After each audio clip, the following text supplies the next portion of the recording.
وسلام على عباده الذين اصطفى اما بعد اعوذ باللہ من الشیطان الرجیم بسم اللہ الرحمن الرحیم اقرأ باسم ربک الذی خلق خلق الانسان من علق اقرأ وربک الاکرم الذی علم بالقلم علم الانسان ما لم يعلم آمنت باللہ صدق اللہ العلی العظیم۔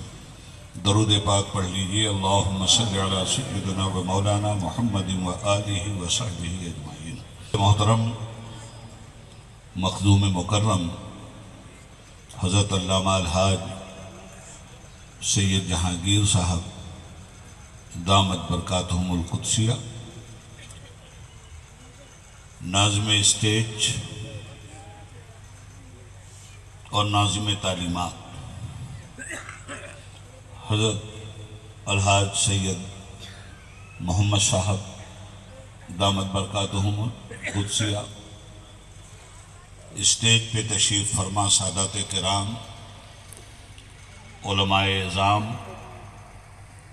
مشائخین ذوی الاحترام،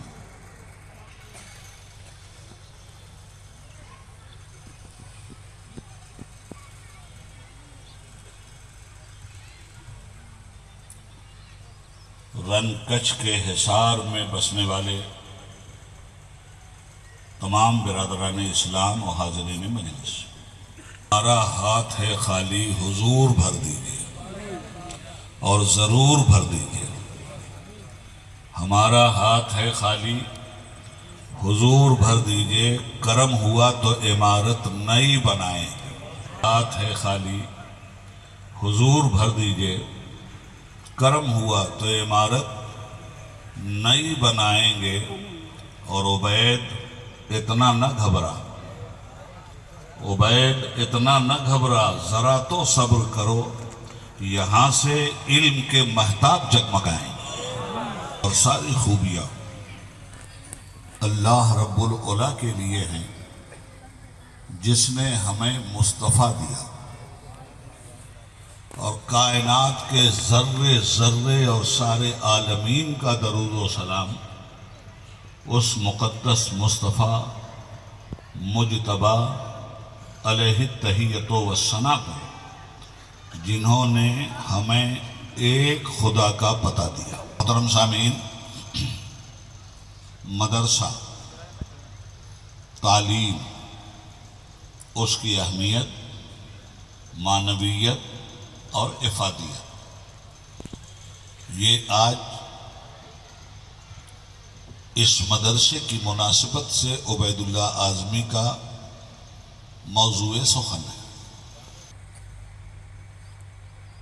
لقد خلقنا الانسان فی احسن تقویم۔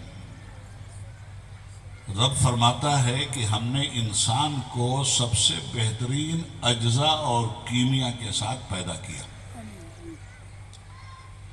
انسان اللہ رب العالمین کی مخلوق میں اللہ کا سب سے بڑا شاہکار ہے۔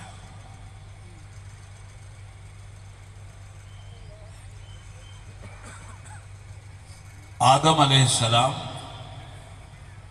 آدمیت اور انسانیت کی ابتدا ہے۔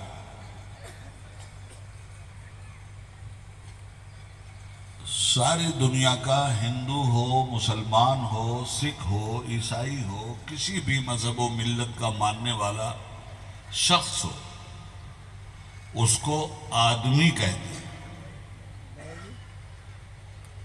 کسی ہندو بھائی سے کہہ دیجئے کہ تم آدمی نہیں ہو تو وہ برا مانے گا، اور ماننا بھی چاہیے۔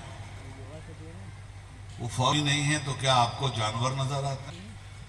کسی مسلمان سے کہہ دیجئے کہ تم آدمی نہیں ہو، اس کا بھی یہی جواب ہوگا۔ دنیا میں سارے انسانوں کا اس بات پر اتفاق ہے کہ ہم آدمی ہیں۔ آدمی ہونے کی وجہ کیا ہے؟ پہلے انسان اور پہلے آدمی کا نام تھا آدم۔ آدم کی وجہ سے ہم سب آدمی کہلاتے ہیں، اس لیے کہ انہی سے انسانی نسل چلی۔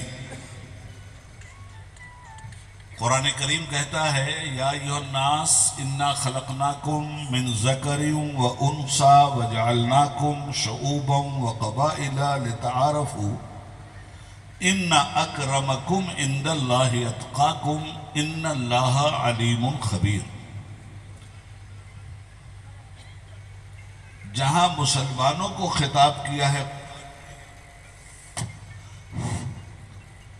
جہاں مسلمانوں کو قرآن نے خطاب کیا ہے، وہاں ایھا المومنون کہہ کے کیا ہے، اور جہاں عام انسانوں کو خطاب کیا ہے وہاں انسان کہہ کے خطاب کیا ہے۔ یا ایھا الناس، اے تمام دنیا کے انسانوں، ہندو ہو، مسلم ہو، سکھ ہو، عیسائی ہو، سب سے قرآن کہتا ہے اے انسانوں، اور انسان بنا ہے انس سے، مانا ہے اے آپس میں محبت رکھنے والوں، اے قومی ایکتا کو ماننے والوں، اے آپس میں انسانوں کا رسپیکٹ کرنے والوں، آدر کرنے والوں، احترام کرنے والوں۔ معلوم یہ ہوا کہ وہ آدمی انسان ہی نہیں ہے جو آپس میں ایک دوسرے سے نفرت کرے، انسان وہ آدمی ہے جو آپس میں ایک دوسرے سے محبت کر کے انسانیت کے احترام کا راستہ پیدا ہونے والی اگلی نسلوں کو دکھلائے۔ تو آدمی ہونا یہ بڑی بات نہیں ہے،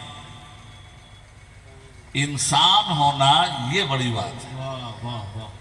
آدمی تو ہم سب ہیں، اس میں انسان کتنے؟ تو قرآن کہتا ہے یا ایھا الناس، اے انسانوں، اے آدمیوں نہیں کہتا۔ نعرہ تکبیر، نعرہ رسالت، سادات اکرام۔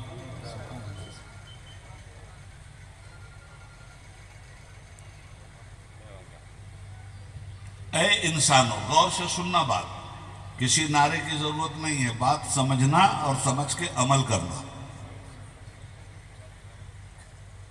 انسانوں کا بیک گراؤنڈ کیا ہے؟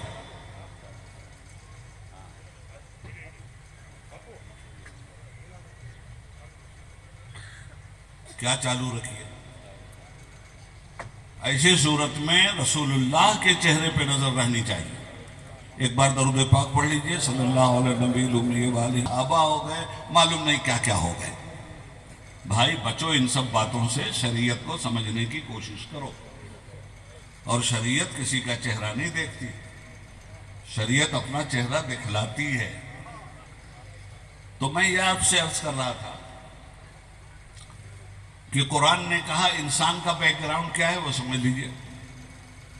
یا ایھا الناس انا خلقناکم من ذکر و انثی وجعلناکم شعوبا وقبائل لتعارفوا، اے لوگو، اے انسانوں، ہم نے تمہیں ایک مرد اور ایک عورت سے پیدا کیا۔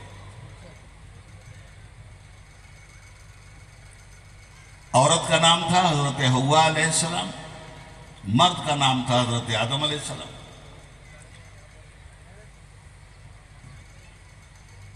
وَجَعَلْنَاكُمْ شُعُوبًا وَقَبَائِلَ، اور جب تمہاری کثرت سے نسل پھیل گئی تو ایک دوسرے خاندان کو پہچاننے کے لیے لِتَعَارَفُوا، ہم نے انٹروڈکشن کا ذریعہ پیدا کر دیا کہ تم پہچان لو ان کو۔ ذات برادری میں انسان بٹ گیا تو قرآن کہتا ہے کہ ذات برادری میں بٹنے کا یہ مطلب نہیں ہے کہ ایک ذات والا بے عزت ہے اور دوسری ذات والا باعزت ہے، نہیں۔ سب جب آدم ہی کی اولاد ہیں تو یا تو سب کو بے عزت کہہ دو یا سب کے سر پہ عزت کا تاج تسلیم کر لو۔ تو قرآن کہتا ہے کہ تمہارا جو آپس میں انٹروڈکشن ہے، ہندی زبان میں پریچے ہے، وہ اس لیے نہیں ہے کہ تم فارورڈ ہو اور وہ بیکورڈ ہے، تم عظیم ہو وہ ذلیل ہے، ایسا نہیں ہے۔ اب رہ گئی بات کہ فارورڈ کون ہے اور بیکورڈ کون ہے، تو قرآن اس کو آگے کہتا ہے اِنَّ أَكْرَمَكُمْ عِنْدَ اللَّهِ أَتْقَاكُمْ، تم میں فارورڈ اور رسپیکٹڈ وہ ہے جو خدا سے سب سے زیادہ ڈرتا ہو اور خدا کے قانون پہ سب سے زیادہ عمل کرتا ہو۔ کسی بھی خاندان میں پیدا ہوا ہو۔ اب مسلمانوں کے ہاں یہ چیز آپ دیکھ لیجئے کہ کتنی خوبصورتی کے ساتھ مسجد میں نظر آ رہی۔ ایک سید صاحب ہے اور ایک معمولی گھرانے میں پیدا ہونے والا عالم ہے۔ سید صاحب عالم نہیں، معمولی گھرانے میں پیدا ہونے والا عالم ہے۔ اب نماز کا وقت ہو گیا تو مصلی پہ سید صاحب نہیں جا رہے ہیں، معمولی گھرانے کا پڑھا لکھا عالم جا رہا ہے جس نے علم مصطفیٰ کو اپنے سینے میں جگہ دیا ہے۔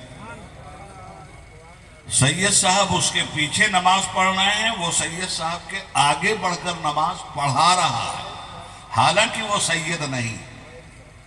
اسلام یہی سے یہ ذہن دیتا ہے کہ جو تم میں سب سے زیادہ تقوی والا ہو، پرہیزگار ہو، سب سے زیادہ علم رکھنے والا ہو، امامت کا مصلی اس کے لیے، چاہے وہ کسی گھر میں پیدا ہوا ہو، کسی ذات میں پیدا ہوا ہو۔ ذات سے بحث نہیں ہے، بحث ہے تقوی سے، بحث ہے پرہیزگاری سے، بحث ہے انسانیت سے، بحث ہے آدمیت سے۔ یہ آدمیت میں کتنا بلند ہے، یہ انسانیت میں کتنا بلند ہے، یہ علم میں کتنا بلند ہے، یہ تقوی میں کتنا بلند ہے، یہ پرہیزگاری میں کتنا بلند ہے، یہ سنت مصطفیٰ پہ عمل کرنے میں کتنا بلند ہے، یہ قرآن کی تعلیم پہ عمل کرنے میں کتنا بلند ہے، یہ انسانیت کے احترام میں کتنا بلند ہے۔ اِنَّ أَكْرَمَكُمْ عِنْدَ اللَّهِ أَتْقَاكُمْ إِنَّ اللَّهَ عَلِيمٌ خَبِيرٌ۔ یاد رکھنا جو حرکتیں تم کر رہے ہو اللہ اس کا علم بھی رکھتا ہے اور وہ باخبر بھی ہے تمہاری حرکت سے۔ اس آیت کو میں نے اس لیے پڑھ دیا کہ ہم سب لوگ اس بات کو سمجھ لیں کہ اگر آدمی ہیں تو ہمیں انسان بننا چاہیے، اور جب انسان بنیں گے تو انسان بنا ہے انس سے، محبت سے، پیار سے۔ جو پیار کرنے والا ہو وہی انسان ہے۔ اچھا، انسان سے نفرت کا کیا مطلب اور صرف انسان کی خدمت کا کیا مطلب؟ ہمارے نبی نے تو جانور کی خدمت کا بھی حکم دیا ہے ہمیں۔ ہمارے آقا نے مسلم اور ہندو کی وجہ سے کوئی فرق نہیں کیا ہے، انسانیت کے لیے، انسانیت کی عظمت کو حضور نے ہر جگہ سراہا ہے، اور انسانیت کی عظمت کی تبلیغ میرے نبی نے ہر جگہ کی ہے۔ کیوں کی ہے؟ اس لیے کہ وہ انسانوں کے نبی تھے، وہ صرف مسلمانوں کے نبی نہیں تھے، وہ انسانوں کے لیے رحمت للعالمین بن کر آئے تھے، وہ صرف مسلمانوں کے لیے رحمت للعالمین بن کے نہیں آئے تھے۔ ان کا پیغام صرف مسلمانوں کے لیے نہیں ہے، ان کا پیغام قیامت کی صبح تک پیدا ہونے والے ہر انسان کے لیے۔ اب آئیے ہم آتے ہیں اصل موضوع کی طرف۔ اس انسان کو پیدا کر کے رکھا کہاں گیا؟ غور سے سننا بات۔ اچھا، سمجھ میں آ رہی ہے کہ نہیں؟ ذرا ایک بار ہاتھ اٹھا کے بتا دو کہ سمجھ میں آ رہی ہے۔ بس بس بس، میں تو آسمان خطابت سے بہت نیچے اتر کے بات کر رہا ہوں تاکہ آپ آرام سے سمجھ لیں، ورنہ میری زبان کے لیے ذرا مسئلہ پیدا ہو جائے گا آپ کے لیے۔ تابش خنجر احساس کی آغوش میں جتنی بھی تمنائیں ہیں وہ مجھے مجروح نظر آتی ہیں، اور ساز ہستی سے جتنی بھی آواز نشاط اٹھتی ہے وہ بار ناکامی پہم سے دبتی چلی جاتی ہے۔